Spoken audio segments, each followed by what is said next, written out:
7:16 en el territorio continental ecuatoriano, buscando la verdad en la revista de opinión Democracia. Queremos anunciarles, vamos a mantener un diálogo en los próximos minutos con el señor ministro de Energía, el doctor Fernando Santos Alvite, un hombre con una amplia experiencia y trayectoria. Recordamos que estuvo vinculado hace décadas a la Organización de Países Exportadores de Petróleo, ejerció el cargo de ministro precisamente del sector de los hidrocarburos y también ha sido un analista recurrente de los temas petroleros del país, incluso en su momento muy crítico por la situación que se ha vivido durante décadas en el sector petrolero y en donde muchos actos de corrupción fueran denunciados, algunos procesados, algunos incluso que llevó a la cárcel vinculados con procesos de contratación presuntamente con sobreprecios, con corrupción. Hay algunos temas en la agenda que pretendemos abordar. ¿Cuáles son primero los grandes retos que tiene la cartera de energía? ¿Cómo cortar los actos de corrupción que vemos que se han sucedido periódica y permanentemente, especialmente en la empresa pública de petróleos Petroecuador? ¿Cómo erradicar esos males? ¿Cómo también se mira procesos de ejecución como fueran proyectos emblemáticos como el Coca-Cola Sinclair, este proyecto hidroeléctrico que generó una gran expectativa, aun cuando se denunció un enorme sobreprecio en la contratación con China y que esto mereció la persecución de los denunciantes? Incluso recordamos en ese gobierno nefasto del correísmo cuando se imponía la mentira con aclaraciones obligadas. En lugar de que aclaren los medios de comunicación, enviaban el texto de la mentira, porque era curioso, imponían la mentira como rectificación, como aclaración, y al final, y de esto hay un registro histórico, había un link que permitía ir precisamente a desarrollar ese tema y se encontraba que la aclaración del gobierno del correísmo era una falacia, una mentira, porque los documentos anexados en el link simplemente decían todo lo contrario. Así es como se le mintió al Ecuador. Bien, queremos saludar al señor ministro, doctor Fernando Santos Alvite. Un gusto saludarlo. Sabemos que ha sido un hombre que enfrentó con firmeza y lo ha hecho. Entendemos que hoy es ministro, mañana volverá a su andarivel como un prestigioso analista petrolero y del sector de los hidrocarburos, pero hoy asume una tarea compleja. ¿Cuáles son, en primer lugar, doctor Fernando Santos, los grandes retos que tiene hoy en la cartera de energía? Muy buen día. Muy buen día, Miguel. Muchísimas gracias por invitarme. Yo me siento en casa en Radio Democracia. Soy cliente frecuente desde que estaban ustedes en La Paz con nuestro estimado Gonzalo Rosero, Francisco Rocha y usted. Así es que es un honor hoy que estoy en un cargo público que no busqué y el señor presidente gentilmente me ofreció y acepté. Bien, vamos por orden, ¿verdad? El sector petrolero, que es el más importante. Primero, subir la producción. Al señor presidente de la República le llevaron algunos estudios cuando estaba en campaña que se hablaba que se podía subir a 1 millón de barriles por día. La producción. El país tiene enormes reservas, pero el petróleo fácil ya se sacó de la Amazonía. Hoy hay que usar técnicas muy sofisticadas de recuperación secundaria, terciaria, que cuesta mucho dinero y que no lo tiene la empresa estatal. Hay que invitar a compañías especializadas que sí tienen esta técnica y estos recursos a que nos ayuden a sacar el petróleo. La producción está cayendo, lo reconozco, el gobierno anterior la dejó en 510,000 barriles por día, hoy está en 490,000.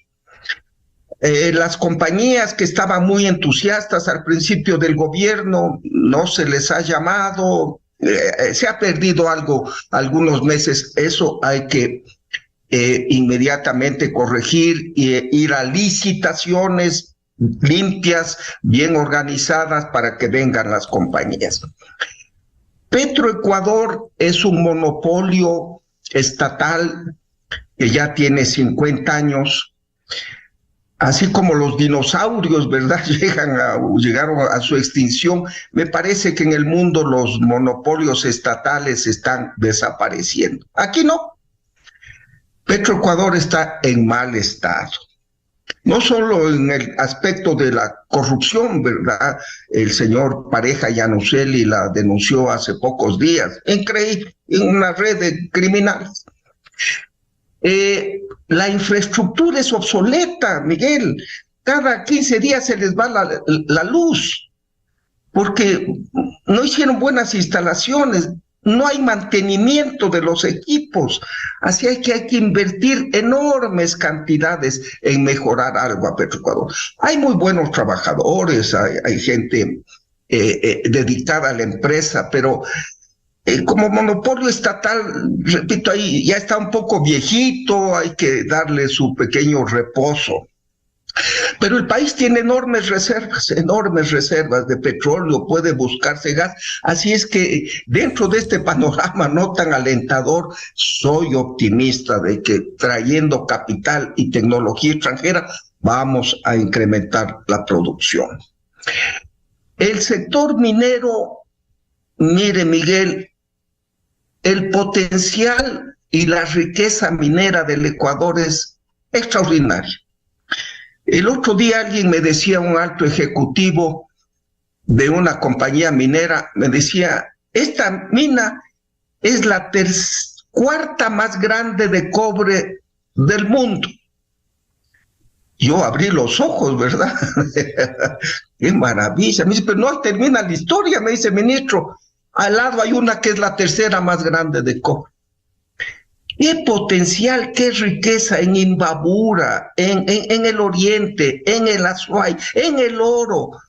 Lamentablemente solo hay 2 minas operando, Cóndor Mirador y la mina Fruta del Norte, una en manos de chinos, otra de canadienses, que ya se destrabaron los problemas en tiempo del ingeniero Ortiz. El año 2019 comenzaron producción y ya son el 4º rubro de exportación del país, los minerales, y pueden pasar al banano en poco tiempo.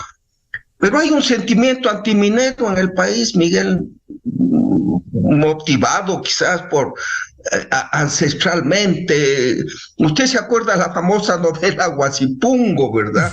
En la cual el patrón Heredia, creo que se llamaba, quiso desalojar a unos guasipungueros para darles área a unos mineros, y Juan Chiliquín, el héroe, muere enfrentándose al ejército que viene a imponer orden, ¿no? Somos enemigos del capital extranjero, especialmente la minería, desde hace muchos años, y se ha exacerbado. Así es que se cree que es contaminante, que va a dañar el agua. Hay sentimientos muy duros en contra. Si se logra arreglar este problema, explicarle al país cuál es la realidad minera del Ecuador, es el futuro del país. Voy al sector eléctrico, perdone que me alargue, Miguelito, pero solo para que usted tenga una idea de la ciudadanía de los 3 problemas. El sector eléctrico está en una situación terrible con el caso del Coca. Me ha informado la central Coca-Cola Sinclair, una funcionaria, que si no se hace algo y bien, hay un 95% de probabilidades de que en los próximos 4 o 5 años desaparezca la toma de agua y la central quede inservible. Si no se hace algo rápido y bien. Desde la cascada San Rafael a la toma de agua de la planta hay 18 kilómetros. En pocas semanas se fueron 8 kilómetros, se llevó el río de las riberas, ¿verdad? Por la erosión. De milagro se ha parado en la mitad, porque hay una roca sólida que ya se está también erosionando. Y el rato que esta barrera se pierda, pero como un terrón de azúcar en agua hirviendo, se va a ir la otra ribera. Así es que hay que hacer algo desesperadamente. Afortunadamente también hay posibilidades de reemplazar esta energía y de dar energía para la demanda creciente del país. En tiempo del ingeniero Ortiz, repito, se hicieron licitaciones para en nuevas centrales con energías alternativas, solar, eólica, agua, que están en buen estado. El presidente de la República pronto hará algunos anuncios. También hay estudios para nuevas centrales, por ejemplo, la central Cardenillo, que es muy grande, pero con una condición, Miguel, y quizás en la minería también, me olvidé decir, con inversión privada. Se necesitan, solo para una mina en Imbabura, de donde usted es originario, 7,000 millones de dólares de inversión en los próximos 5 años que se puede desarrollar. Asimismo, en electricidad, estas nuevas plantas, Cardenillo, el Santiago, con inversión privada. Basta del Estado que hizo esta Coca-Cola Sinclair, que hizo el Toachi Pilatón, que está 14 años atrasada. Hizo una nuevos equipos en la planta de Termo Machala con una compañía rusa para duplicar la capacidad.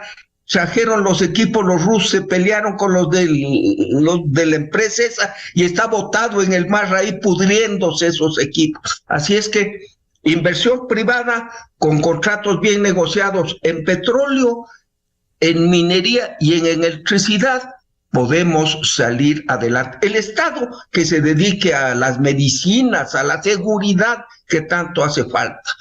Así es que creo que el presidente está dando aires de seriedad. Termino con esto, Miguel. Mire, esa cueva de ladrones, de vampiros, de pícaros que era la refinería del Pacífico, hoy el presidente la convirtió en una escuela para formación de policías, ¿verdad? El mal transformándolo en bien. Así es que con esa tónica, atraer capital y tecnología extranjera a que nos ayuden en estos 3 sectores y el país tiene enorme potencial. Doctor Fernando Santos, desde su amplia experiencia, y hoy nos ha resumido en los 3 sectores al menos básicos, petróleo, minería y eléctrico.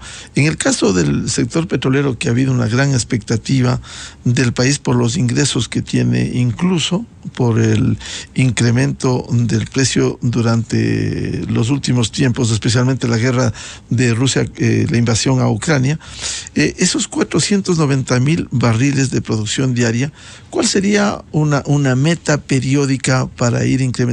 Si bien no se puede llegar a esa meta, esa buena intención de duplicar la producción, ¿cómo por lo menos se volvería a la producción anterior de 540, 560,000 barriles e ir poco a poco aumentando esa producción petrolera? Mire, Miguel, hemos producido en la mitad del oriente, ¿verdad? Comenzamos en Lago Agrio, que es en la frontera con Colombia, en los años fines de los 60, con Texaco Gol, y hemos ido bajando hasta la mitad del oriente. El ITT es exactamente la mitad del oriente. Bien, tenemos la parte norte del oriente, donde hay muchas compañías, Petroecuador y varias operando. El sur del oriente es inexplorado. ¿Por qué? Porque las comunidades en el norte más o menos se han visto desplazadas, han aceptado, pero en el sur no quieren a las compañías. No, aquí no pasa, que aquí hay una línea roja, ¿verdad? Desde la cordillera a la frontera con el Perú, en el oriente, del sur oriente no entra. Y hay grandes posibilidades. Pero eso se necesita la consulta previa, estudios y años de trabajo. O sea, dejemos el suroriente por un momento, que no se va a alcanzar a topar en este gobierno. Pero vamos al nororiente. Hay dos campos muy potenciales que pueden producir unos 100,000 barriles, 120,000 barriles más. Uno es el Sacha y otro es el ITT. El Sacha está produciendo 60,000 barriles por día con tecnología moderna que no tiene Petroecuador y con capital que tampoco tiene, porque el Ministerio de Finanzas primero paga los sueldos de la burocracia necesariamente y las medicinas, no tiene para darle nada. Entonces, trayendo compañías extranjeras, entregando el Sacha en un contrato bien negociado, se puede subir unos 50,000 barriles por día en el Sacha o unos 40,000 barriles por Sacha. Hay otro campo, el ITT. Según los planes originales, yo le escuché al ingeniero Galárraga, que era el desarrollador de este campo, que era gerente de Petroamazonas, que de Dios goce porque lamentablemente murió, nos invitó a varios analistas y nos dijo, este campo puede producir fácilmente 150,000 barriles por día. El ITT está produciendo 50,000. Y el agua le está invadiendo porque como le bombean para sacar el crudo desde las entrañas de la tierra y el agua es más liviana, el agua sale y el petróleo se queda, ¿no?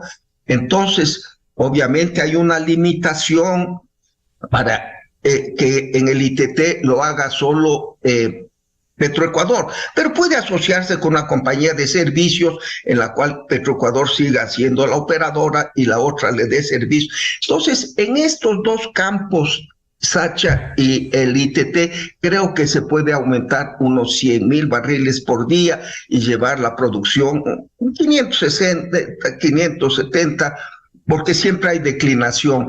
Así es que hay que concentrarse en estos dos campos. Hay programas de ronda intracampos y son chiquitas, ¿no? Pero Sacha, ITT, en buenas manos, con supervisión de Petroecuador, del Estado, en contratos bien negociados con compañías serias que sí atraen porque son campos grandes, podríamos subir unos 100,000 barriles por día la producción en poco tiempo, Miguel. ¿Y qué tipo de contratos debiera hacerse en el país que permita eliminar esa inestabilidad por un lado y lo otro, la corrupción? Sí, es un problema gravísimo, ¿verdad? Ya llevamos, creo que 5 gerentes de Petroecuador en poco tiempo. Uno de ellos extraordinariamente dinámico y conocedor de la materia, como era el ingeniero Cedeño, que duró poco, ¿verdad? Y la corrupción es endémica. Yo dije en mi discurso de posesión, y no es frase mía, ¿verdad? El abogado, el jefe del estudio de los abogados que representan al Ecuador en el extranjero, cuando yo estaba asesorando al ingeniero Ortiz, vino y nos dijo entre serio y broma, cámbienle el nombre a Petroecuador, porque cualquier persona en el mundo que quiere hacer negocio con Petroecuador, cuando entra a buscarla en sus antecedentes en la computadora, se encuentra con 15 páginas de actos de corrupción. Así es que estableciendo un esquema que haya delegados de las universidades, de la Comisión de Anticorrupción, de transparencia, ¿verdad? La luz del sol es el mejor desinfectante de la corrupción. Que haya transparencia, que no haya contratos secretos como es con los chinos, no. Se puede negociar bien las compañías. Mire, las compañías se sienten confortables en un país cuando los contratos son equitativos. Gana la compañía y gana el Estado.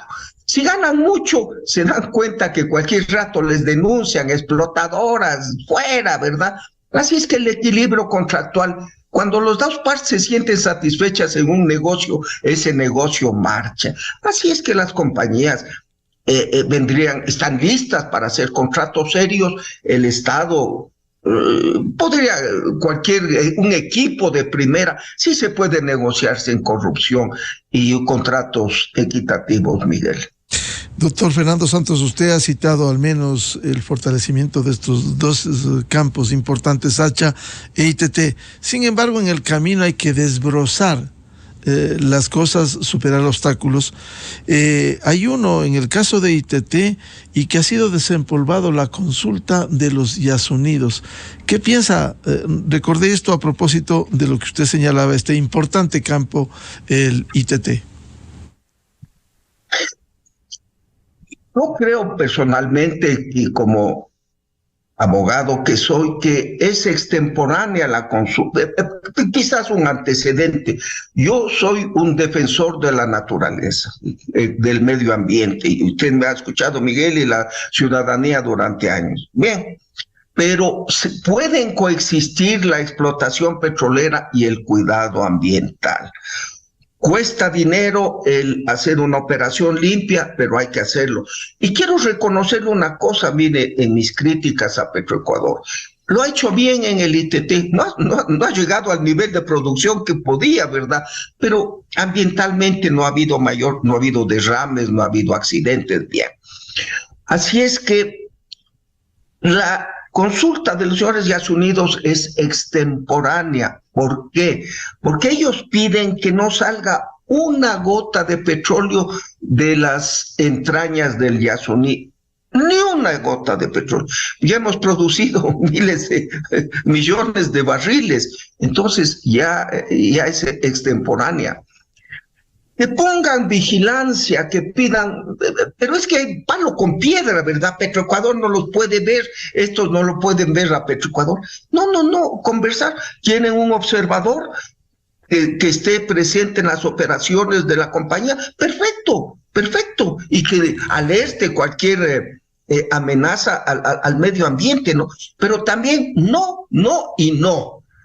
¿Y a quién representan? Con todo respeto, dicen representar a pueblos no contactados, pero si los pueblos no contactados, ¿cómo le pueden dar un poder a ellos a que les represente si son no contactados? Y repito, con el cuidado ambiental, si los señores Yasunidos o cualquier otra organización ecológica pide que tener observadores en la operación de Petroecuador, perfecto, están abiertas las puertas, pero desarrollemos nuestra industria petrolera. El petróleo está amenazado. Si bien con esto usted mencionó muy bien, Miguel, la guerra de Ucrania y Rusia ha hecho volver la importancia del petróleo. El precio está muy estable y seguirá estable, pero es un elemento que está causando el calentamiento global y más temprano que tarde perderá importancia y no nos vamos a quedar con las reservas. Un país pobre necesita desarrollar lo que le dio Dios o la naturaleza para salir de la pobreza. Así es que con diálogo, ¿verdad? Pero no posiciones extremistas. Usted sabe que la mala opinión que tengo del expresidente Correa, pero sí reconozco una frase de él como valedera, el ecologismo infantil. Hay ciertos grupos ecologistas que como guaguas se ponen emperrados, no petróleo, pero por favor, si quieren tener delegados, observadores, vedores, como se llama, y ver que la operación sea limpia, adelante, pero no pueden parar. Doctor Fernando Santos, ¿qué hacer con las preventas petroleras? Es una realidad que existe, ¿no? Pero quiero reconocer lo que desde hace algunos años ya nos están haciendo. Se han renegociado los plazos porque 2021, 2020 era el 90-95% del crudo que sirvan en esas preventas. La experiencia ha sido desastrosa para el país. Le escuché al señor Pareja Yanuseli y coincide con Fernando Villavicencio, que es un observador muy celoso de las cifras, ¿verdad? 5,000 millones de dólares de pérdida en un país tan pobre.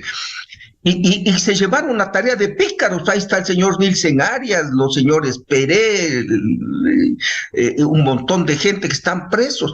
Desastrosas negociaciones, y encima secretas. Les recuerdo a la ciudadanía, Miguel, que cuando se inició en sus funciones el contralor Pablo Celi, dijo: yo voy a transparentar los contratos de preventas que vienen del gobierno de Correa y les voy a hacer públicos, y creó una comisión de altísimo nivel.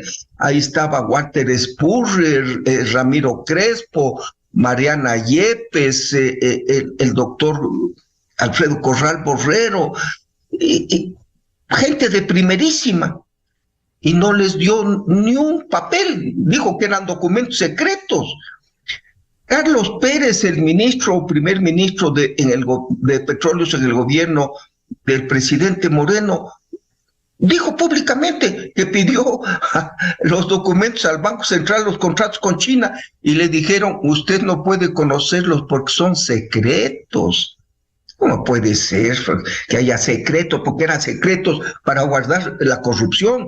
Así es que las preventas son un instrumento normal en el comercio internacional de los países productores, pero aquí se las han hecho mal. Mejor que no se las hagan. Le digo, si alguna vez vinieran Petroecuador a pedirme, le dijera: mejor no.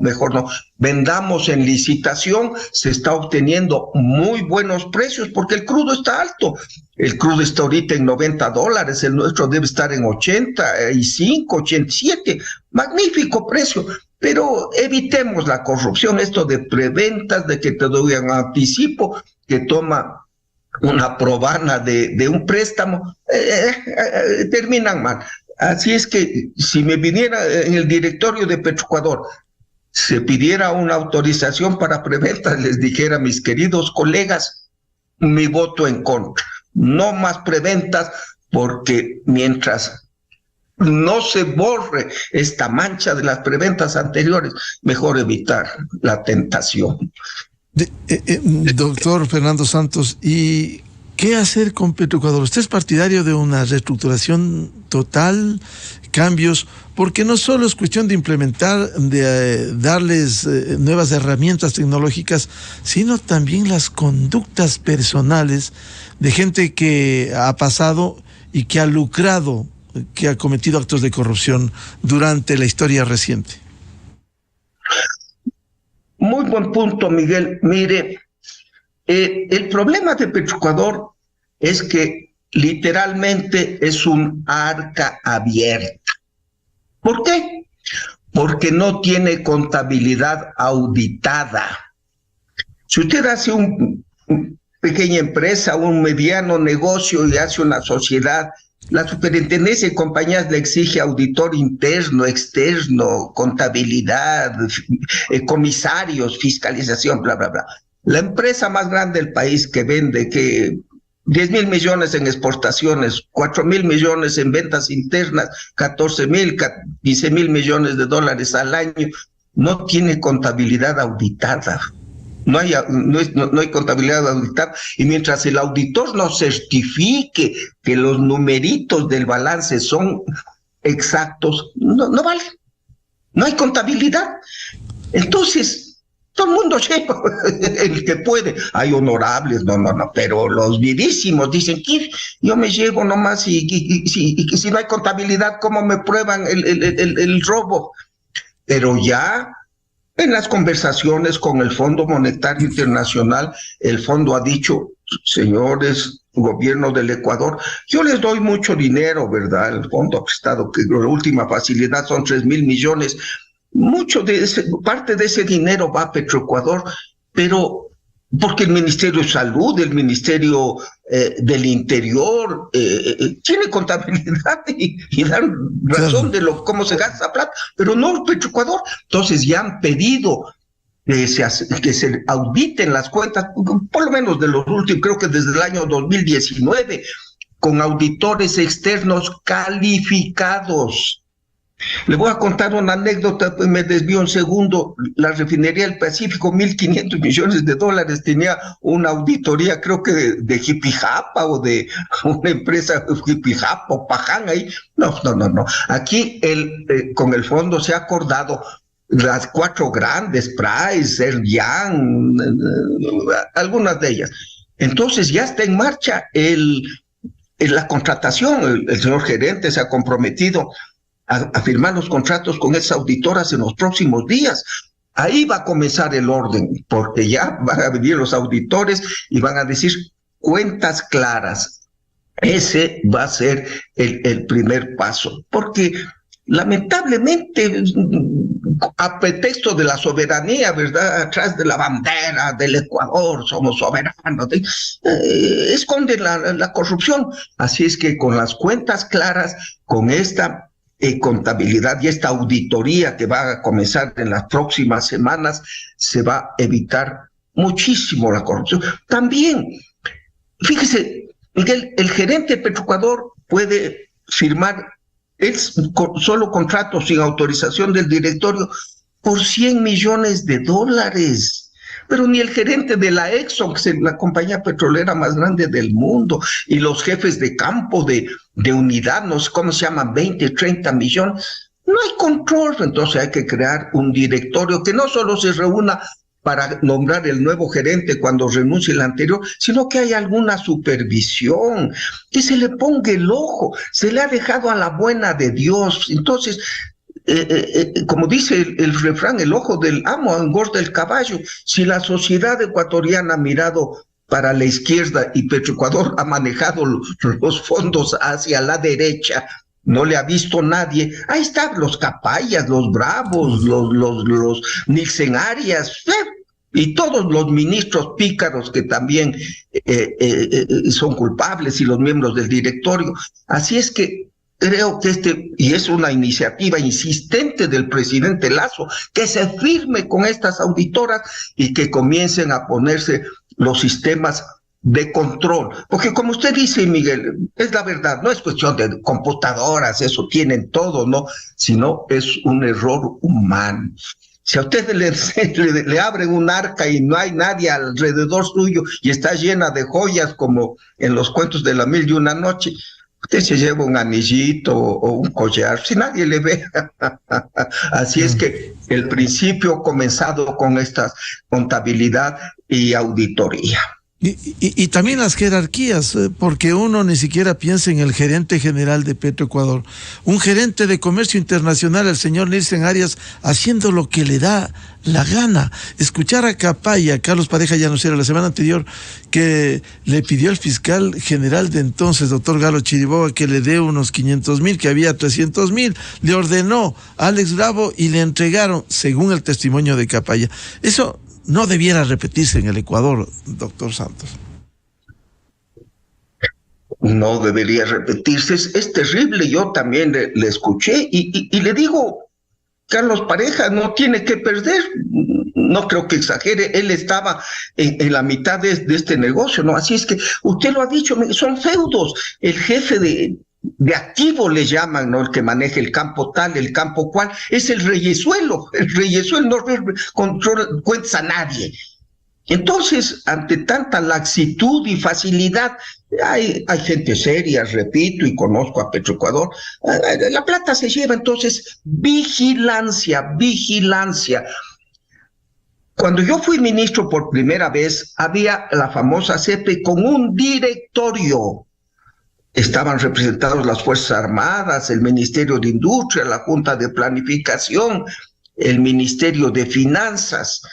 Había varios ojos mirando los contratos, los proyectos, se los analizaban de varios ministerios y se evitaba la corrupción. Aquí, a pretexto de darle autonomía y eficacia a la empresa, le dejaron a un directorio de papel y ellos manejan, y estamos hablando de harta plata, Miguel. Entonces, lamentablemente, si usted ve botado el dinero en la calle, usted se lo lleva. Así es que controles y contabilidad, que no haya estos reyesuelos que el jefe, el director de comercio exterior firme contratos como le da la gana. No, que primero licitación, pero claro, dicen la emergencia, ¿verdad? Y aprovechan esto. Pero quizás también hay que analizar lo que dijo Capaya, ¿verdad? El gobierno de Correa era una gran organización delictiva en la cual procurador, contralor, ministros, todos se prestaban. Le voy a contar una anécdota también para que el público se divierta.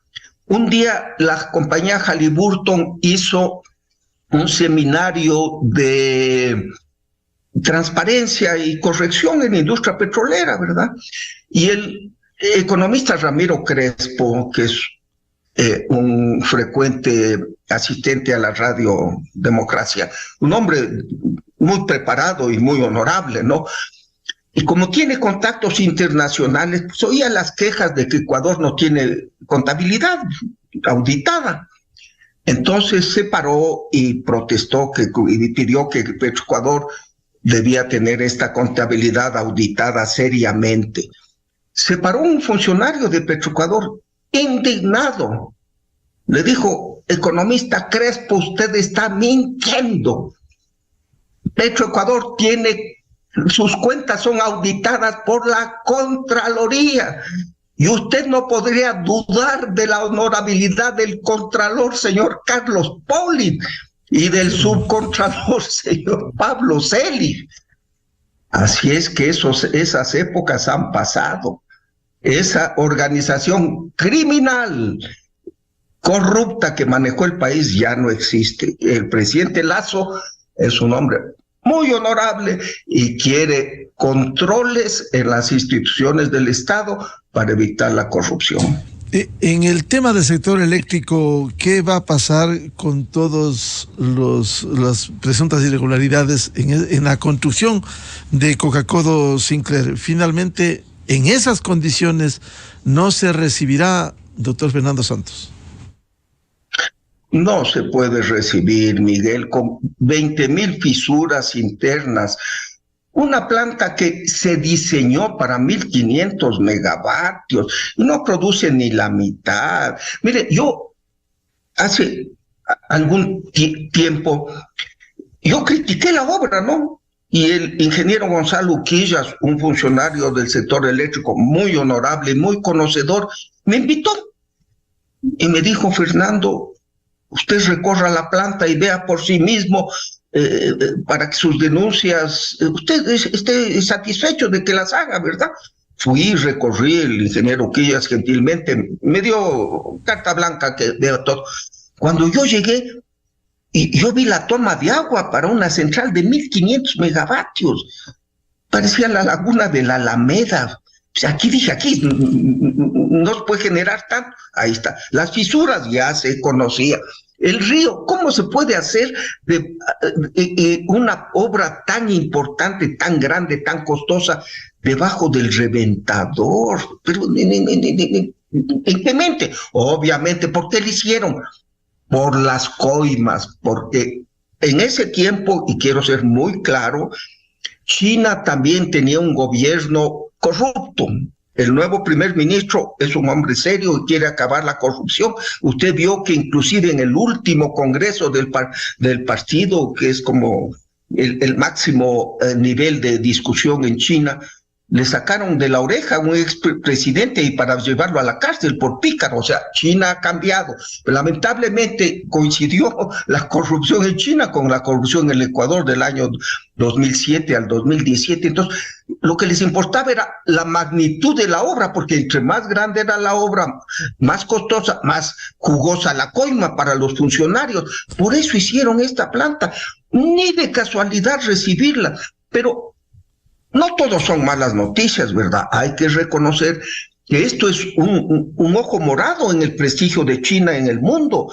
El New York Times publicó hace un año y medio, analizó todas las obras que había realizado China en países del tercer mundo con sobreprecio y mala calidad. y encontró como ejemplo la peor, el Coca Codo Sinclair, le digo porque a mí me entrevistó el periodista del New York Times. Entonces China también tiene un prestigio que defender, es una empresa estatal, está sin hidro, el nuevo primer ministro de China es un hombre serio que quiere acabar la corrupción.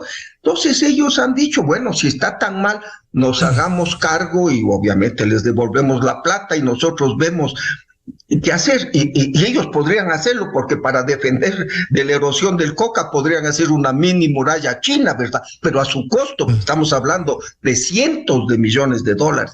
Entonces, si ellos quieren llevarse la planta y nosotros sí les llévense nomás y devuélvanos la plata, sería una solución. Obviamente en manos del Estado no se puede dejar que se siga destruyendo, algo está haciendo el INESEL. Y quiero también agradecer públicamente al señor embajador de los Estados Unidos, ¿verdad? La buena voluntad del gobierno americano que ha enviado al organismo más técnico en emergencias en plantas hidroeléctricas, el cuerpo de ingenieros del ejército de los Estados Unidos. Ellos nos están ayudando. Dios es grande.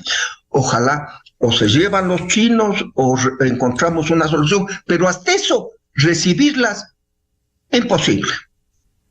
Doctor Fernando Santos, volviendo al tema de la minería, siendo un sector tan importante, con esos enormes e ingentes recursos, déjeme recordarle, acompañé, no sé si usted estuvo, doctor Fernando Santos, una visita que hizo el presidente Febres Cordero allá por el año 85-86 a California. Desde esa época había una expectativa por el sector minero. Hizo una ronda el presidente Febres Cordero en esa época, expectativa que no se pudo cumplir. Vino la ley de minería del 2009 y ahora con este acuerdo con el sector indígena, por respetable que sea, no pudiera ser un obstáculo, una cortapisa a esos acuerdos. Moratoria de 1 año hasta contar con la normativa de consulta previa. No se otorgarán títulos mineros hasta contar con esa normativa. No habrá licencias ambientales hasta contar con esa normativa.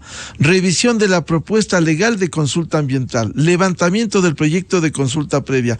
Todo esto y pudiera continuar con estos acuerdos con el sector indígena, no pudieran ser un obstáculo en el desarrollo minero porque no genera seguridad jurídica y confianza en quienes quieran invertir.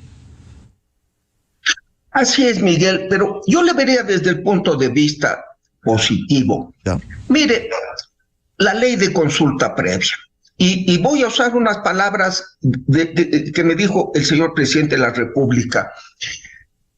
Yo, si fuera un habitante de una comunidad indígena, me acuesto de noche, me despierto en la mañana y encuentro un grupo de personas haciendo una perforadora, haciendo un hueco en el patio de mi casa, sin que yo me haya enterado, dice, yo protesto. Esas son palabras del presidente de la República y me dijo, yo respaldo la ley de consulta previa. Pero no es veto, ¿verdad? Pero hay que decirles por simple sentido común de convivencia pacífica, señores, va a haber un poco de alteración porque va a haber una actividad atractiva en su zona, pero dos cosas muy claras. Una, que sea con enorme cuidado ambiental.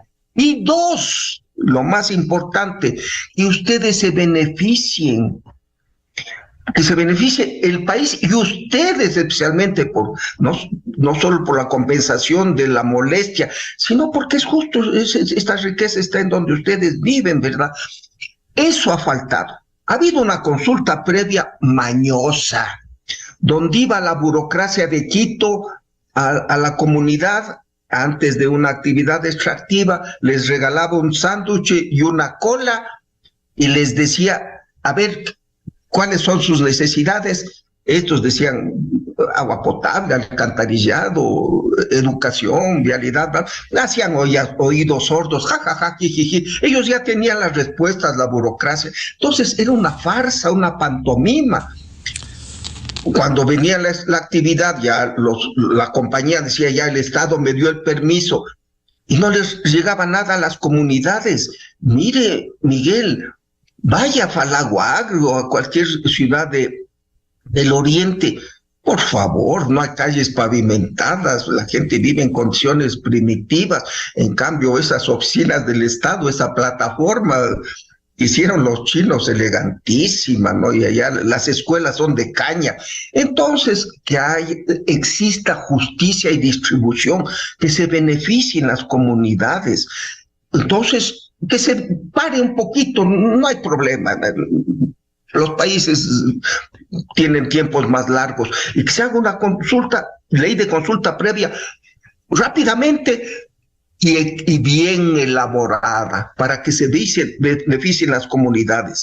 Yo creo que nadie es ciego ante el progreso. Si le dan la posibilidad de que usted y sus hijos va a tener mayores recursos, mayores disponibilidades, nadie dice no. Habrá algún extremista, por supuesto, en todas partes, pero la mayoría de las comunidades dirán sí. Entonces yo confío que con la ley de consulta previa y asegurando beneficios para las comunidades de la riqueza minera, se puede destrabar este nudo que le está impidiendo. Mire, Miguel, 2 minutos, 1 minuto, me alargo. En los años 70 yo era abogado de la compañía Amoco, que perforó en el centro oriente los campos Bobonaza. Tenía una división mineral, le estoy hablando de los años 70, y yo le acompañé a un grupo de geólogos a lo que hoy se llama Yurimagua, o que hoy se llamaba Junín, muy cerca de Cotacachi, una mina de cobre riquísima. Estos geólogos se quedaron locos de la riqueza que había. En ese tiempo no había los satélites ni estos, pero con los instrumentos casi primitivos comparados con los de hoy, dijeron, es una mina monstruosamente grande, más grande que las de Chile, más grande que las del Perú, más grande que las de Malasia. Son 50 años y no se ha desarrollado la mina. Ahí está un problema con Codelco que ojalá se pueda desarrollar.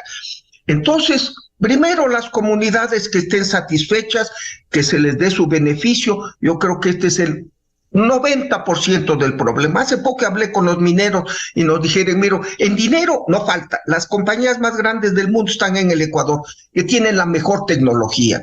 El problema es humano, el problema es social, que no les toca resolver a las compañías, sino al Estado. Con esta consulta previa bien hecha, yo creo que cesará gran parte de la objeción. Siempre habrá extremistas, repito, pero es una pena, Miguel, un país tan rico en minerales. Colombia, desde las esmeraldas, el carbón, el petróleo que no tiene, Perú que no tiene, es un país minero, Chile vive de la minería y el Ecuador tiene recursos iguales o mayores que estos países y está en la pobreza. No, este es el futuro del país y bien conversadito, bien arregladito, a las buenas creo que podemos desarrollarlo. Un tema de coyuntura, luego de toda la historia del aporte positivo que ha dado OCP, llega al final el contrato, las 2 décadas. ¿Qué piensa usted? Le voy a contar otra anécdota, Miguel. Cuando yo estaba en Viena viviendo en los años 80, feliz de la vida, una ciudad maravillosa, ¿verdad? Histórica, llena de música, de alegría. Y el ministro Javier Espinosa, un extraordinario ciudadano, me pidió que vine a ser su viceministro. Y en el año 85 se vencía el contrato que tenía la Texaco para manejar el SOT, el oleoducto transecuatoriano. Entonces ya vi unos de Petroecuador, ya se les acaba el contrato a la Texaco y ya viene a nuestras garras el oleoducto. Le dije al ministro Espinosa, mi consejo es que se extienda la operación de la Texaco. El tubo pasa a manos del Estado, porque ya está amortizado, eso dice la ley, pero la operación eficiente de la Texaco continúa. Ese es mi criterio personal. La OCP es una compañía magnífica, ejemplo de seriedad, de corrección, de cuidado ambiental, de responsabilidad social. El otro día hace algunos meses, una ceremonia en la cual estuvo el arzobispo de Esmeraldas, no me acuerdo, un padre español muy humano, que hablaba de los colegios, de la ayuda a la educación. del OCP en una zona votada por el Estado. Así es que si el señor presidente de la República me preguntara mi opinión, yo diría que se extienda la operación del OCP, una compañía modelo. Por supuesto, la tubería pasa al Estado porque ya así termina el contrato. Y además, Miguel, 2 argumentos más para abonar en esta idea de que debe continuar el OCP. Primero, hay que cambiarle la ruta, porque el Coca le tiene amenazado. Eso estamos hablando de unos 200, 300 millones de dólares. Segundo, hay que hacerle un overhaul, como se dice. ¿Y si el Estado no tiene recursos, quién debiera ser? Debiera ser la OCP. Tiene que ser a cambio de algo, por cierto, no va a ser gratis. No va a ser gratis que ellos financien esto, que nos den tal beneficio. Ganar. Pero esa hostilidad, ese odio que predicó el innombrable contra la inversión extranjera, ya se acabó. Bien, un gusto dialogar con el doctor Fernando Santos hoy, de nuevo ministro de Energía. Ministro, mantendrá como siempre esa posición coherente, aun cuando le pudiera costar el puesto. Así es, Miguel, así es. Yo estaba tranquilo en la vida privada, que no me oiga mi mujer ni mis hijos, están molestos que a mi edad me meten estas aventuras, así es que volveré feliz a mi oficina, a mi vida cotidiana, a los queridos amigos que ya están bravos, me dicen, está sobrado porque ya no nos ves con la frecuencia de antes. No, pero el aporte también es valioso, dar al país en su momento cuando se requiere. Así es, Miguel, algo tengo de experiencia, quiero a mi país. Yo podía haberme ido a vivir al extranjero, no lo he hecho y no lo haré, y daré toda mi colaboración, lo que conozco, lo que he vivido, y le tengo un enorme afecto y respeto al presidente Lasso. Creo que está haciendo lo correcto, y si le puedo poner un granito de arena en esa lucha por sacar al país de la corrupción y de la pobreza, lo haré. Y lo importante, por la experiencia que hemos seguido desde el periodismo, hay que decirle las verdades, aun cuando duelan al presidente, porque a veces hay que decirlo, no de este presidente, no del anterior, en general, a veces los círculos íntimos no le hacen ver la realidad. Y para eso está una voz sensata, conocedora, hacerle ver al presidente cuando no pueda ver las realidades, doctor Santos. Así es, Miguel, y no quiero singularizar a nadie, pero sí veo que hay alguna tendencia en algunos funcionarios en presentar la realidad de una manera muy acaramelada, ¿verdad? No, yo no soy así. Yo me gusta decir al pan, pan, al vino, vino. Soy muy educado, por supuesto, pero la lambonería no es una de mis virtudes. Bien, muchas gracias al doctor Fernando Santos. Seguiremos hablando de estos temas de interés para el país en sectores tan básicos. Muy amable, Fernando, su atención a la revista de Opinión Democracia. Gracias, Miguel. Muy gentil por invitarme. Muchas gracias, muy buen día. Buscando la verdad en la revista de Opinión Democracia, 8-9 minutos en el territorio continental ecuatoriano. Vamos a una pausa publicitaria y luego volvemos con 2 invitados: el ingeniero Ivo Rosero, presidente de la Cámara de Distribuidores de Petróleo, y el licenciado Henry Llanes, analista petrolero, sobre el tema del margen de ganancia a los distribuidores de combustibles y cómo proteger a las estaciones de servicio. Miguel Rivadeneira en la revista de Opinión Democracia. Ecuador está de fiesta y el mundo también. Diners Club, tu mundo sin límites, presenta. Esto es Exa Sports. 1, 2, 3, come on. Estadio Ahmad Bin Ali, una de las sedes más importantes en el Mundial de Qatar 2022. en Exa Sports. Información sobre el Mundial de Qatar 2022. Cada vez está más cerca la celebración del esperado Mundial de Fútbol de Qatar 2022. La ciudad ha estado preparando increíbles estadios para hacer de este evento